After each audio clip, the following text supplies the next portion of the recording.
இப்போ மூச்சு விடுவதன் மனிதன் அல்ல, முயற்சி செய்வதே மனிதன்.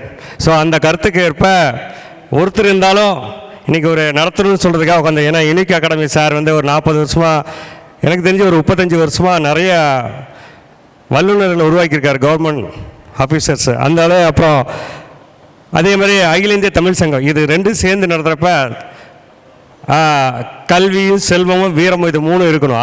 அதெல்லாம் வந்து எங்கே படிக்கலாம் எங்கே படிக்கலான்னு ஒரு தலைப்பில். ஏன்னா இந்த தலைப்பு வந்து நீங்கள் நினைக்கிற மாதிரி ஒரு சிம்பிளான தலைப்பை சும்மா எழுதிட்டாங்கலாம் ஃபீல் பண்ண வேணாம். இந்த தலைப்பு அருமையாக, இந்த தலைப்பு ஏன் வைக்கிறான்னு தெரியாதே நிறைய பேர் உட்காந்துட்டு இருப்பாங்க. இந்த மாணவர்களும் அப்படியே சுற்றிட்டு இருக்காங்க. பேரண்ட்டும் பாதி பேர் எந்த ஒரு இடத்துக்கு போனாலும் பையனை நாளைக்கே காலேஜ் சேர்த்தலாமா, அடுத்த நாளே பிளேஸ்மெண்ட் கிடைக்குமா, அடுத்த வருஷமே கூகுளில் 51 லட்சம் வாங்குவானா, இப்படியே தான் தாட் இருக்காது. ஐடி கம்பெனி போனால் மட்டும் தான் வேலை, வேறு எந்த கம்பெனிக்கு போனால் வேலை இல்லை.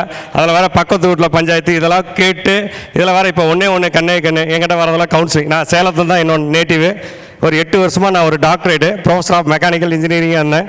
ஒரு ஈர்ப்பில் திருவண்ணாமலை மாவட்டத்தில் ஒரு கவர்மெண்ட் ஸ்கூல் ப்ரோக்ராம் போனேன். அதில் வந்து எல்லா சிஓக்கும் கிட்டத்தட்ட ஒரு சாரோட கிளாஸ்மேட் சிஓக்கு நான் பண்ணிகிட்ருக்கேன். கிட்டத்தட்ட ஒரு 1200 ஸ்கூலில் ஒரு 800 ஸ்கூல் வந்து கவர்மெண்ட் ஸ்கூலே போனேன். நானாக பஸ் ஏறி நானாக ட்ராவல் பண்ணி எடுத்தேன், வித்தவுட் செலிபிரிட்டி, எந்த ஒரு ரியாலிட்டியாக பண்ணிகிட்ருக்கேன். ஸோ அதை தாண்டி இந்த 7 வருஷத்தில் என்ன படிக்கலாம் எங்கே படிக்கலாம் தலைப்புலாம் நான் பண்ணிகிட்ருக்கேன். நாளைக்கு புதுக்கோட்டை, அடுத்த நாள் சிதம்பரம், இப்படி நான் போயிட்டுருக்கோம். அந்த மாதிரி இடத்துல இந்த தலைப்பு ஏன் வைக்கிறேன்னு நிறைய பேர் யோசனை பண்ணுறதுக்காக இவ்வளோ தூரம் சொல்லிட்டு இருக்கேன். இந்த தலைப்பு எல்லாரும் என்ன படிக்கலாம் எங்கே படிச்சு சும்மா வரோம் ஏதோ ஒன்று சொல்லுவாங்க, ஸ்டாலில் உட்காந்துட்டு இருக்காங்க அப்படிமா. நான் ஒருத்தர் இருந்தாலும் சொல்லுவேன். ஏன்னா ஒரு மனுஷனுக்கு, ஒரு மனிதனாக பிறந்தானாவே சயின்ஸு 50,000 எண்ணங்கள் உருவாகுமா, 50,000 எண்ணங்கள். அந்த எண்ணங்களில் முதன்மையான எண்ணமாக இருக்கிறதுக்கு தான் எங்கே படிக்கலாம் ஏது பண்ணலாம். ஆனால் இன்றைக்கி இருக்க ஜென்ரேஷனு இல்லை நாங்களாம் இப்படி இருப்பா அப்படின்னு நிறைய மிஸ் பண்ணுறாங்க. ஏன் இந்த வார்த்தை வந்து தெரியுமா, நாங்கள் ஜென்ரலாக பார்த்தோம் இஸ் அ சயின்ஸ். இப்போ நான் பேசிகிட்டு இருக்கேன், பிரைன் வந்து டஸ்ட்பின்னு. ஏன் சார் பிரைன் டஸ்ட்பின்னுங்கிறீங்க?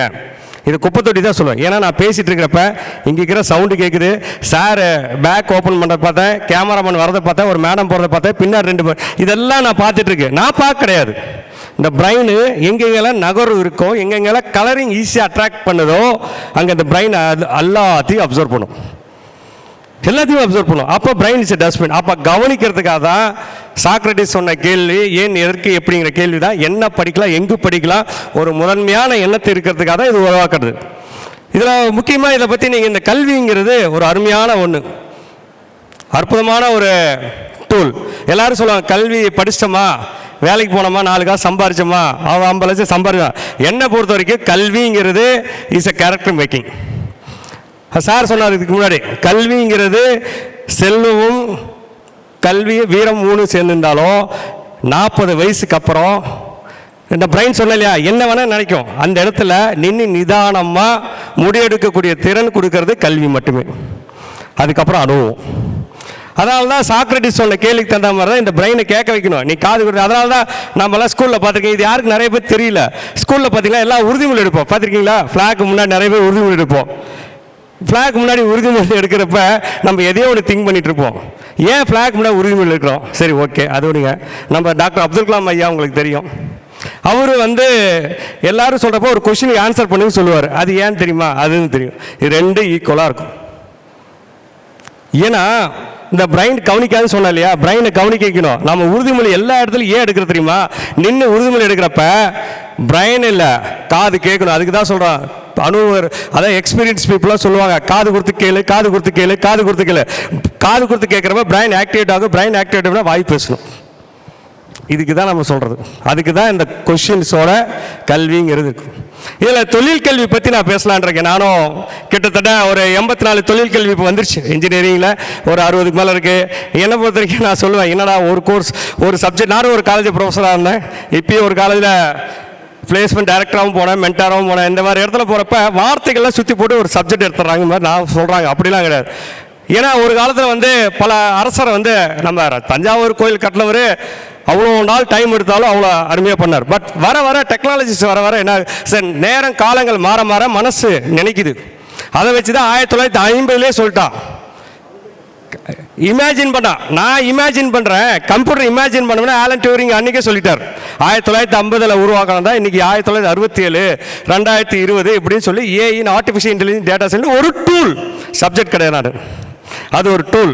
ஸோ இன்றைக்கி வர வர டெக்னாலஜிஸ் இருக்கிறப்ப அந்த சப்ஜெக்ட்டுக்கு தகுந்த மாதிரி எல்லாத்தையும் சேஞ்சஸ் பண்ணுறோம்.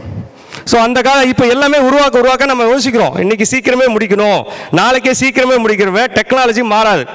பட் அதை டெக்னாலஜி மாற்றக்கூடியது டிஜிட்டலில் இருக்கிற சயின்ஸ் தான். ஏன்னா சயின்ஸ் தான். A+B² மாற்ற முடியாது, வெலாசிட்டி மாற்ற முடியாது, டிஸ்பிளேஸ்மெண்ட்டு மாற்ற முடியாது. இந்த கூட்டு சொல்லுவாங்க நம்ம ஸ்கூலில் படிக்கிறோம் இல்லையா, எதுவுமே நம்ம சேஞ்ச் பண்ண முடியாது.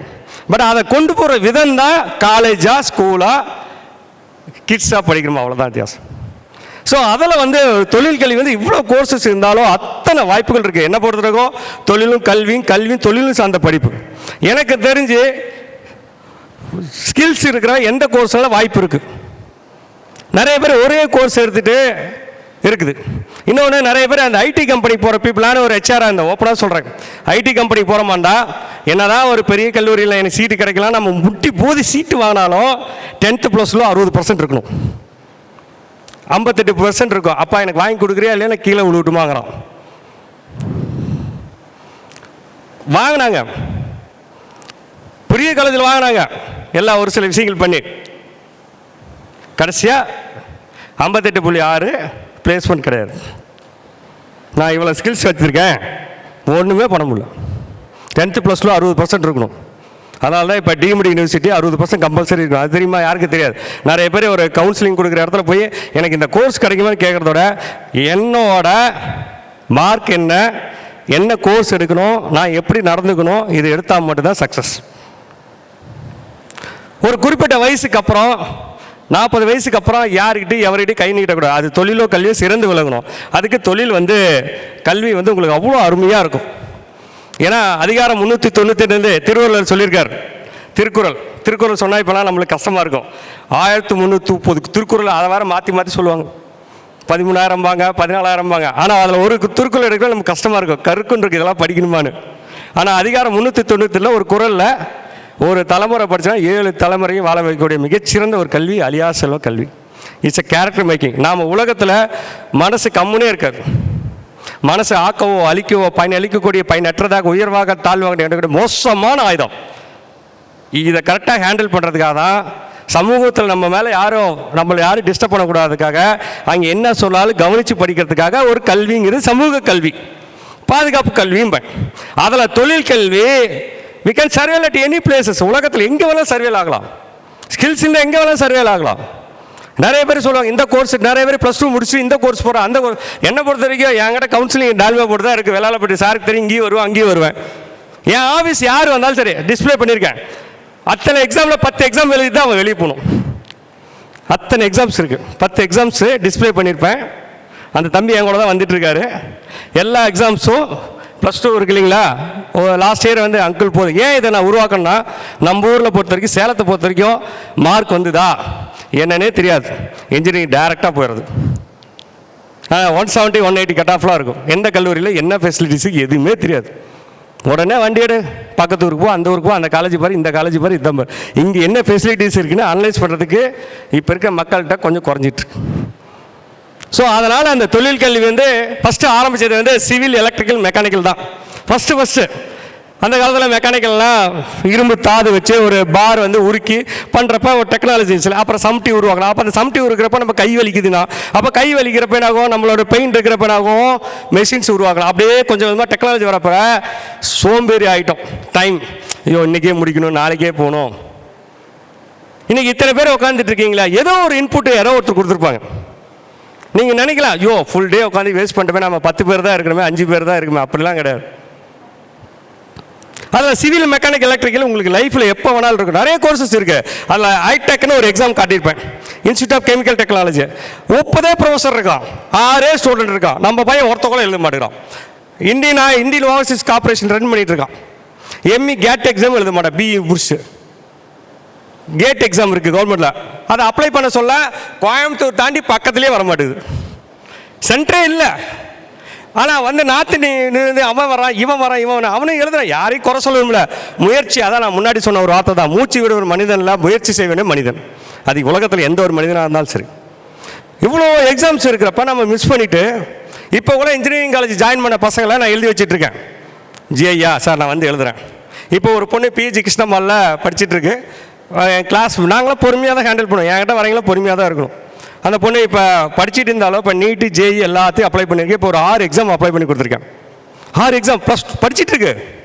ஏன்னா இன்றைக்கி இருக்கிற உலகம், தயவுசெய்து உங்களுக்கு யாராவது சொல்கிற மாதிரி இருந்தால் இந்த மாதிரி சொல்லுங்கள். இன்றைக்கி இருக்கிற உலகம் போட்டி நிறைந்த உலகம். அதில் நம்ம படித்ததை எக்ஸாம் எழுதணும். இப்போ என் பொண்ணு 6வது தான் படிக்குது. போன வாரம் சைனிக் ஸ்கூல் எக்ஸாம் எழுதுன்னு அனுப்பிச்சுட்டேன். கிளம்பு, கோயம்புத்தூர் கிளம்பு. இப்போ 10வது என் பாப்பா எக்ஸாம் எழுது. 12வது வந்தோன்னா 10 எக்ஸாம் ரெடி பண்ணிட்டேன்.